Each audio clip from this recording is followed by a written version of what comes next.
Doctor Sunil G, ನೇತ್ರ ತಜ್ಞರು, ದಾವಣಗೆರೆ. ಅನುಭವಿ ನೇತ್ರ ವೈದ್ಯರಾಗಿದ್ದಾರೆ. ರೆಟಿನಾ, ಗ್ಲೂಕೋಮ್, ಕಣ್ಣಿನ ಪೊರೆ ಶಸ್ತ್ರಚಿಕಿತ್ಸಕರು. 18 ವರ್ಷಗಳ ವೃತ್ತಿ ಅನುಭವವಿದೆ. ಉತ್ತಮ ವಾಗ್ಮಿಗಳು, ಸರಳತೆ, ಸಜ್ಜನಿಕೆಯ ವ್ಯಕ್ತಿತ್ವವುಳ್ಳವರು. ಶ್ರೀಯುತರು ಸಭೆಯನ್ನು ಉದ್ದೇಶಿಸಿ ಮಾತನಾಡಬೇಕಾಗಿ ವಿನಂತಿಸಿಕೊಳ್ಳುತ್ತೇವೆ. ವೇದಿಕೆ ಮೇಲಿರುವಂಥ ಗಣ್ಯರೇ, ಮಹಿಳೆಯರೇ, ಮಹನೀಯರೇ, ಪೂಜ್ಯ ಗುರುಗಳ ಪಾದಗಳಿಗೆ ನಮಸ್ಕರಿಸುತ್ತಾ ಇವತ್ತು ಮುಖ್ಯವಾದ ಕಣ್ಣಿನ ಬಗ್ಗೆ ಒಂದು ವಿಚಾರವನ್ನು ಮಾತಾಡಲಿಕ್ಕೆ ಇಷ್ಟಪಡ್ತೀನಿ. ಆದ ವಿಷಯ ಏನಂದರೆ ಡಿಜಿಟಲ್ ಐ ಸ್ಟ್ರೈನ್ ಅಂತೀವಿ. ತಮಗೆ ಗೊತ್ತಿರುವ ಹಾಗೆ ಇತ್ತೀಚೆಗೆ ಕಂಪ್ಯೂಟರ್, ಲ್ಯಾಪ್ಟಾಪ್, ಟಿ ವಿ ಬಳಕೆ ಹೆಚ್ಚಾಗ್ತಿದೆ, ಮಕ್ಕಳಲ್ಲಿ ಅದು ಎಸ್ಪೆಷಿತವಾಗಿ.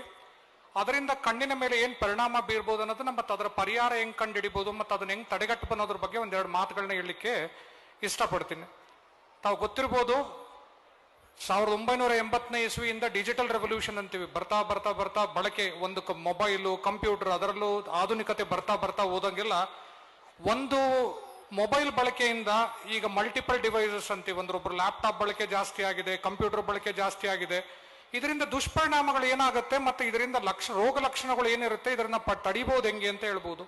ಈ ಡಿಜಿಟಲ್ ಐ ಸ್ಟ್ರೈನ್ಗೆ ನಾವು ಕಂಪ್ಯೂಟರ್ ವಿಷನ್ ಸಿಂಡ್ರೋಮ್ ಅಂತಾನೂ ಹೇಳ್ತೀವಿ. ಸಹಜವಾಗಿ ಯಾರು ಒಬ್ಬ ಸ್ಕ್ರೀನ್ ಟೈಮ್ ಅಂತೀವಿ, ಒಂದು ಮೊಬೈಲ್ ಅಥವಾ ಕಂಪ್ಯೂಟರ್ ಬಳಕೆಯನ್ನ 3 ರಿಂದ 4 ಗಂಟೆಗಳ ಕಾಲಕ್ಕಿಂತ ಹೆಚ್ಚಿತವಾಗಿ ಉಪಯೋಗಿಸ್ತವ್ರು ಅಂಥವರಲ್ಲಿ ಕೆಲವೊಂದು ರೋಗ ಲಕ್ಷಣಗಳು ಅಥವಾ ಕಣ್ಣಿನ ಲಕ್ಷಣಗಳು ಕಂಡು ಬರ್ತವೆ ಮತ್ತು ಅದನ್ನ ಖಂಡಿತವಾಗ್ಲೂ ತಪ್ಪಿಸ್ಬೋದು. ತಮಗೆ ಗೊತ್ತಿರುವ ಹಾಗೆ 80% ಜನಗಳಲ್ಲಿ ಮನೆಯಲ್ಲಿ ಒಂದಲ್ಲ ಒಂದು ಡಿಜಿಟಲ್ ಡಿವೈಸ್ ಇದ್ದೇ ಇರುತ್ತೆ. ಮೊಬೈಲ್ ಇರ್ಬೋದು, ಕಂಪ್ಯೂಟರ್ ಇರ್ಬೋದು, ಲ್ಯಾಪ್ಟಾಪ್ ಇರ್ಬೋದು. ಇದರ ಹೆಚ್ಚಿನ ಬಳಕೆಯಿಂದ ಯಾರಲ್ಲಿ ತೊಂದರೆ ಆಗುತ್ತೆ? ಒಂದು, ಯಾರಲ್ಲಿ ದೃಷ್ಟಿದೋಷ ಇರುತ್ತೆ, ಯಾರು ಸಮಯವನ್ನೇ ಕೊಡದಲೆ ದಿನದಲ್ಲಿ 3 ಅಥವಾ 4 ಅಥವಾ ಈಗ ಸಾಫ್ಟ್ವೇರ್ ಇಂಜಿನಿಯರ್ಸ್ ನೋಡಿರ್ಬೋದು ಅಥವಾ ಯಾವುದೋ ಪ್ರೊಫೆಷನಲ್ ಡಿಮ್ಯಾಂಡ್ ಆಗಿರ್ಬೋದು, ಅವರಲ್ಲಿ 7-8 ಗಂಟೆಗಟ್ಟಲೆ ಈ ಸ್ಕ್ರೀನ್ ಟೈಮ್ ಉಪಯೋಗಿಸೋದ್ರಿಂದ ಕಣ್ಣಲ್ಲಿ ಪರಿಣಾಮಗಳು ಹೆಚ್ಚಿಗೆ ಆಗ್ತಾ ಹೋಗುತ್ತೆ. ಸಹಜವಾಗಿ ಈ ತರ ಸ್ಕ್ರೀನ್ ಟೈಮ್ ಅಥವಾ ಮೊಬೈಲ್ ಬಳಕೆ ಮತ್ತೊಂದರಿಂದ ಹೆಚ್ಚಿಂದ ಆಗೋ ದುಷ್ಪರಿಣಾಮಗಳು ಏನೇನು ಅಂದ್ರೆ, ಫಸ್ಟ್ ಅಂಡ್ ಫಾರ್ಮೋಸ್ಟ್ ಅಂತೀವಿ ನಾವು ಡ್ರೈ ಐ ಅಂತ ಹೇಳ್ತೀವಿ. ಡ್ರೈ ಐ ಅಂದ್ರೆ ಕಣ್ಣಿನಲ್ಲಿರುವ ತೇವಾಂಶ ಬತ್ತಿ ಹೋಗುತ್ತೆ. ಅದರಿಂದ ಕಣ್ಣಲ್ಲಿ ಉರಿ ಬರೋದು, ಕಣ್ಣಿನ ಸುತ್ತ ನೋವು ಬರುವಂಥದ್ದು, ಕಣ್ಣು ಬ್ಲರ್ ಆಗುವಂಥದ್ದು. ಅದೇ ನಂತರ ನೀವು ಯಾವ ರೀತಿಯಲ್ಲಿ ಕೂತು ಆ ಮೊಬೈಲ್ ಅಥವಾ ಕಂಪ್ಯೂಟರ್ ಬಳಸ್ತಾ ಇರ್ತೀರ ಅನ್ನೋದ್ರ ಮೇಲೂ ತಮಗೆ ಕೆಲವೊಂದು ಸಿಂಪ್ಟಮ್ಸ್ ಬರ್ಬೋದು. ಸತತವಾಗಿ ತಲೆನೋವು ಬರುವಂಥದ್ದು, ಮತ್ತೆ ಶೋಲ್ಡರ್ ಪೇನ್ ಅಂತ ಭುಜದ ನೋವು, ಕತ್ತಿನ ನೋವು. ಅದೇ ತರ ನೀವು ಸರಿಯಾಗಿ ಕೂತ್ಕೊಳ್ಳಿಲ್ಲ ಅಂದ್ರೆ ಬೆನ್ನು ನೋವು ಸಹ ಶುರುವಾಗಬಹುದು. ಅದಲ್ಲದೆ ಈ ಡ್ರೈ ಐಸ್ ಅಂತ ಹೇಳಿದೆ, ಕಣ್ಣಿನ ತೇವಾಂಶ ಇದು ಹೇಗೆ ಬತ್ತುತ್ತೆ ಅನ್ನೋದಕ್ಕೆ ತಾವು ತಿಳಿದಿರುವಾಗೆ ಕಣ್ಣಲ್ಲಿ ಕೆಲವೊಂದು ಗ್ರಂಥಿಗಳು ಇರುತ್ತೆ. ಆ ಗ್ರಂಥಿಗಳಿಂದ ಸತತವಾಗಿ ಕಣ್ಣೀರು ಉತ್ಪತ್ತಿ ಆಗ್ತಾನೆ ಇರುತ್ತೆ. ಈ ಉತ್ಪತ್ತಿಯಾದ ಕಣ್ಣೀರು ತಾನಾಗ್ತಾನೆ ಆವಿಯಾಗೂ ಹೋಗ್ತಾ ಇರುತ್ತೆ, ಅಂದ್ರೆ ಎವಾಪರೇಟ್ ಆಗಿ ಹೋಗ್ತಾ ಇರುತ್ತೆ. ಸಹಜವಾಗಿ ನಾವೇನ್ ಮಾಡ್ತೀವಿ, ಯಾವುದೇ ಒಂದು ವಸ್ತುವನ್ನ ನೋಡುವಾಗ ನಮಗೆ ಗೊತ್ತಿಲ್ದಲೇನೆ ನಾವು ಬ್ಲಿಂಕ್ ಅಂತೀವಿ, ಕಣ್ಣನ್ನು ಮುಚ್ಚುವ ಪ್ರಕ್ರಿಯೆಗೆ ಬ್ಲಿಂಕಿಂಗ್ ಅಂತೀವಿ. ಗೊತ್ತಿಲ್ದೇ ಸಹಜವಾಗಿ ಒಬ್ಬ ಮನುಷ್ಯ 15 ರಿಂದ 16 ಬಾರಿ ಒಂದು ನಿಮಿಷದಲ್ಲಿ ಮುಚ್ಚೋದು ತೆಗೆಯೋದನ್ನ ಮಾಡ್ತಾ ಇರ್ತಾನೆ. ಬಟ್ ಈ ಡಿಜಿಟಲ್ ಸ್ಕ್ರೀನ್ಗಳ ಮುಂದೆ ಕೂತಾಗ ಏನಾಗುತ್ತಂದ್ರೆ ನಾವು ರೆಪ್ಪೆ ಮುಚ್ಚೋದನ್ನ ತೆಗೆಯೋದನ್ನ ಮರೆತು ಬಿಡ್ತೀವಿ. ಕಂಟಿನ್ಯೂಸ್ ಆ ಮಾನಿಟರ್ನ ನೋಡ್ತಿರುವಾಗ ಏನಾಗುತ್ತೆ, ಕಣ್ಣಿನ ಪರದೆ ಅಂದ್ರೆ ಕಣ್ಣಿನ ಕರಿಗುಡ್ಡೆ ಮೇಲೆ ತೇವಾಂಶದ ಒಂದು ನೀರಿನಾದ ಒಂದು ಪರದೆ ಇರುತ್ತೆ. ಆ ಪರದೆ ಒಣಗ್ಲಿಕ್ಕೆ ಸ್ಟಾರ್ಟ್ ಆದಾಗ ಏನಾಗುತ್ತೆ, ಇನಿಷಿಯಲ್ ಸ್ಟೇಜಸ್ ಅಲ್ಲಿ ಕಣ್ಣು ಉರಿ ಸ್ಟಾರ್ಟ್ ಆಗುತ್ತೆ. ಬರ್ತಾ ಬರ್ತಾ ಬೆಳಕಿಗೆ ಕಣ್ಣು ಬಿಡ್ಲಿಕ್ಕೆ ಆಗೋದು, ಮತ್ತು ಹೊರಗಡೆ ಹೋದಾಗ ಸೂರ್ಯನ ಕಿರಣಗಳಿಗೆ ಕಣ್ಣು ಬಿಡ್ಲಿಕ್ಕೆ ಆಗದೆ ಇರೋದು, ಕಣ್ಣಿನ ನೋವು ಬರೋದು, ಸತತವಾಗಿ ಕಣ್ಣೀರು ಬರೋದು, ಕಣ್ಣು ಕೆಂಪಾಗೋದು, ತಲೆನೋವು ಬರೋದು. ಇದು ಮಕ್ಕಳಲ್ಲಂತೂ ಸಹಜವಾಗಿ ಹೆಚ್ಚಿಗೆ ಆಗ್ತಾ ಹೋಗ್ತಾ ಇದೆ. ಯಾಕಂದ್ರೆ ನೀವು ಇತ್ತೀಚಿನ ದಿನಗಳಿರ್ಬೋದು ನೋಡಿರ್ಬೋದು, ಎಷ್ಟು ಜೀವನ ನಮ್ದು ಬದಲಾಗಿದೆ ಅಂದ್ರೆ ಪುಸ್ತಕಗಳು ಈ ಬುಕ್ ಆಗಿದೆ, ಕಾನ್ಫರೆನ್ಸು ಮೀಟಿಂಗ್ಗಳು ವೆಬಿನಾರ್ಸ್ ಆಗಿದಾವೆ. ನಾವು ಬಳಕೆ ಒಂದು ಡಿಜಿಟಲ್ ಪೇಮೆಂಟ್, ಈಗ ಯಾವುದೇ ಒಂದು ಬಳಕೆ, ಒಂದು ಆ್ಯಪಿನ ಬಳಕೆ ಎಷ್ಟಾಗಿದೆ ಅಂದ್ರೆ ಏನೇ ಒಂದು ಹುಡುಕಬೇಕಂದ್ರೆ ನಾವು ಒಂದು ಮೊಬೈಲಿಗೆ ಕೈ ಹಾಕಿ ತೆಗಿಲಿಕ್ಕೆ ನೋಡ್ತೀವಿ. ಸೊ ಇಷ್ಟು ಹೇಳಲಿಕ್ಕೆ ಬಯಸ್ತೀನಿ ಅಂದ್ರೆ ಸ್ಕ್ರೀನ್ ಟೈಮ್ನ ಆದಷ್ಟು ಕಡಿಮೆ ಮಾಡಿ, ಆದ್ರಿಂದ ಈ ಸಿಂಪ್ಟಮ್ಸ್ನೆಲ್ಲ ತಡೆಗಟ್ಟಬಹುದು ಅಂತ ಹೇಳಲಿಕ್ಕೆ ಇಷ್ಟಪಡ್ತೀನಿ. ಅದಲ್ಲದೆ ನಾನು ಮುಖ್ಯವಾಗಿ ಹೇಳಿದೆ, ಮಕ್ಕಳಲ್ಲಿ ಕಣ್ಣಿನ ದೋಷ ಇದ್ದಾಗಲೂ ಸಹ ಈ ಡಿಜಿಟಲ್ ಐ ಸ್ಟ್ರೈನ್ ಜಾಸ್ತಿ ಆಗುತ್ತೆ. ಒಬ್ಬ ಮಗುವಲ್ಲಿ ಕಣ್ಣಿನ ದೋಷ ಇದೆ ಅಂತ ಹೇಗೆ ಕಂಡುಹಿಡಿಬಹುದು ತಾವು ಅಂದ್ರೆ, ಒಂದು, ಶಾಲೆಯಲ್ಲಿ ಅಥವಾ ಪೋಷಕರು, ಶಾಲೆಯಲ್ಲಿ ಎಸ್ಪೆಷಲಿ ಶಿಕ್ಷಕರು ಇದನ್ನ ನೋಡಬಹುದು.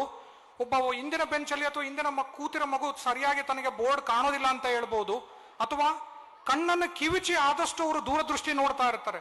ಈ ಕಣ್ಣನ್ನು ಕಿವುಚೋದ್ರಿಂದ ಕಣ್ಣಿನ ದೃಷ್ಟಿ ಯಾಕೆ ಇಂಪ್ರೂವ್ಮೆಂಟ್ ಆಗುತ್ತೆ ಅಂದ್ರೆ ಪಿನ್ ಹೋಲ್ ಎಫೆಕ್ಟ್ ಅಂತೀವಿ. ಒಂದು ಸರಳವಾದ ವಿಧಾನದಿಂದ ಮಕ್ಕಳಿಗೆ ಕಣ್ಣಿನ ದೋಷ ಇದೆ ಅಂತ ತಿಳ್ಕೊಬೇಕಂದ್ರೆ ನೀವು ಏನೂ ಮಾಡಬೇಕಾಗಿಲ್ಲ. ಒಂದು ಕಾಗದವನ್ನು ತಗೊಂಡು ಅದರ ಮಧ್ಯದಲ್ಲಿ ಒಂದು ಪೆನ್ನಿನಿಂದ ಹೋಲ್ ಮಾಡಿ, ಯಾವ ಮಗುವಿಗೆ ಕಣ್ಣು ಅಥವಾ ಬೋರ್ಡ್ ಕಾಣೋದಿಲ್ಲ ಅಂತಾರೋ ಅಂತ ಹೋಲನ್ನ ಕಣ್ಣಿನ ಮುಂಭಾಗದಲ್ಲಿಟ್ಟು ಓದ್ಲಿಕ್ಕೆ ಹೇಳಿದ್ರೆ, ಸಪೋಸ್ ಅದು ಓದ್ಲಿಕ್ಕತ್ತಂದ್ರೆ ಅದರ ಅರ್ಥ ಕಣ್ಣಿನ ದೃಷ್ಟಿ ದೋಷ ಇದೆ, ಈ ಮಕ್ಕಳಿಗೆ ಕಣ್ಣಿನ ಗ್ಲಾಸಿನ ಅವಶ್ಯಕತೆ ಇದೆ ಅಂತ.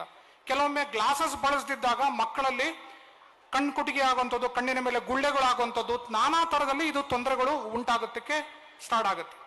ಅದಷ್ಟೇ ಅಲ್ಲದೆ ನಾವು ಯಾವ ವಾತಾವರಣದಲ್ಲಿ ಈ ಡಿಜಿಟಲ್ ಅಂದ್ರೆ ಲ್ಯಾಪ್ಟಾಪ್ ಇರ್ಬೋದು, ಮೊಬೈಲ್ ಇರ್ಬೋದು, ಕಂಪ್ಯೂಟರ್ ಇರ್ಬೋದು, ಇವುಗಳ ಬಳಕೆ ಉಪಯೋಗಿಸ್ತಿದೀವಿ ಅನ್ನೋದು ಬಹಳ ಮುಖ್ಯ. ಯಾಕಂದ್ರೆ ನೀವು ಈಗ ಒಂದು ಕಂಪ್ಯೂಟರ್ ಬಳಕೆ ಮಾಡುವಾಗ AC ಎದುರಿಗೆ ಡೈರೆಕ್ಟ್ ಆಗಿ ಕೂತ್ಕೊಂಡಿದ್ರೆ ಅಥವಾ ಫ್ಯಾನ್ ಎದುರಿಗೆ ಡೈರೆಕ್ಟ್ ಆಗಿ ಕೂತಿದ್ರೆ ಆ ಗಾಳಿ ರಭಸವಾಗಿ ಕಣ್ಣಿನ ಮೇಲೆ ಬಡಿಯೋದ್ರಿಂದ ಕಣ್ಣಿನ ತೇವಾಂಶ ಬತ್ತಿ ಹೋಗಿ ಈ ತರ ಡಿಜಿಟಲ್ ಐ ಸ್ಟ್ರೈನ್ ಅಂತ ಜಾಸ್ತಿ ಆಗುತ್ತೆ. ಮತ್ತೊಂದೇನಂದ್ರೆ ತೇವಾಂಶ ಉತ್ತಮವಾಗಿರ್ಬೇಕು. ಎಸ್ಪೆಷಲಿ ಈ ಸಾಫ್ಟ್ವೇರ್ ಕಂಪನಿಲಿ ನೋಡ್ಬೇಕು, ಕಂಟಿನ್ಯೂಸ್ AC ರನ್ ಆಗ್ತಾ ಇರುತ್ತೆ, ಮಾಯಿಶ್ಚರ್ ಕಂಟೆಂಟ್ ಇರೋದಿಲ್ಲ ಅಥವಾ ತೇವಾಂಶ ಇರೋದಿಲ್ಲ. ಆ ತೇವಾಂಶ ಹೆಚ್ಚಿಗೆ ಇಲ್ದಾಗ್ಲೂ ಸಹ ಕಣ್ಣಿನಲ್ಲಿ ಡ್ರೈನೆಸ್ ಉಂಟಾಗಿ ಸ್ಟ್ರೈನ್ ಆಗ್ಲಿಕ್ಕೆ ಸ್ಟಾರ್ಟ್ ಆಗುತ್ತೆ. ಅಪಾರ್ಟ್ ಫ್ರಮ್ ದಟ್, ಇದು ಬಿಟ್ಟು ಕೆಲವೊಂದು ವಿಚಾರಗಳು ತಿಳ್ಕೊಬೇಕಾದ್ರೆ, ತಾವು ಕಂಪ್ಯೂಟರ್ ಬಳಕೆ ಮಾಡುವಾಗ ಲೈಟಿನ ರಿಫ್ಲೆಕ್ಷನ್ ಅಥವಾ ಬೆಳಕು ಡೈರೆಕ್ಟ್ ಆಗಿ ಕಂಪ್ಯೂಟರ್ ಮೇಲೆ ಬೀಳಬಾರದು. ಮತ್ತಿನ್ನೊಂದಂದ್ರೆ ಕಿಟಕಿ ಅಥವಾ ಮತ್ತೊಂದು ಹಿಂಭಾಗದಲ್ಲಿದ್ದಾಗ ಕಿಟಕಿಯ ರಿಫ್ಲೆಕ್ಷನ್ ಸಹ ಮಾನಿಟರ್ ಮೇಲೆ ಬೀಳಬಾರದು. ಗಾತ್ರನೂ ಬಹಳ ಮುಖ್ಯ. ಮೊಬೈಲ್ ಬಳಕೆ ಯಾವುದೇ ಸ್ಕ್ರೀನ್ ಇರ್ಬೋದು, ಮೊಬೈಲ್ ಇರ್ಬೋದು, ಲ್ಯಾಪ್ಟಾಪ್ ಇರ್ಬೋದು, ಕಂಪ್ಯೂಟರ್ ಇರ್ಬೋದು, ಯಾವುದು ಉಪಕರಣ 14 ಇಂಚಿನಗಿನ್ನ ಜಾಸ್ತಿ ಇರುತ್ತೋ ಅದರಲ್ಲಿ ತಮಗೆ ಕಂಫರ್ಟ್ ಲೆವೆಲ್ ಅಥವಾ ಆರಾಮತೆ ಜಾಸ್ತಿ ಇರುತ್ತೆ. ಸೊ ಮೊಬೈಲ್ ಗಿಂತ ಒಂದು ಐಪ್ಯಾಡ್ ಬೆಟರ್, ಐಪ್ಯಾಡ್ಕಿನ್ನ ಲ್ಯಾಪ್ಟಾಪ್ ಬೆಟರ್, ಲ್ಯಾಪ್ಟಾಪ್ಕಿನ್ನ ಇದು ಟಿವಿ ಬೆಟರ್ ಅಂತ ಹೇಳ್ತೀವಿ ನಾವು. ಮತ್ತೊಂದು ಮಕ್ಕಳಲ್ಲಿ ತಾವು ಗಮನಿಸಬಹುದ ಅಂಶ ಅಂದ್ರೆ ದೃಷ್ಟಿದೋಷ ಹೇಗಿದೆ ಅಂತ ಗೊತ್ತಾಗುತ್ತೆ ಅಂದ್ರೆ, ಮಕ್ಕಳು ಹಿಂದ್ ಕುತ್ಕೊಂಡು ಟಿವಿ ಕಾಣೋದಿಲ್ಲ ಅಂತ ಮುಂದೆ ಹೋಗಿ ನೋಡ್ಲಿಕ್ಕೆ ಹತ್ತಾರದು. ಅದು ಒಂದು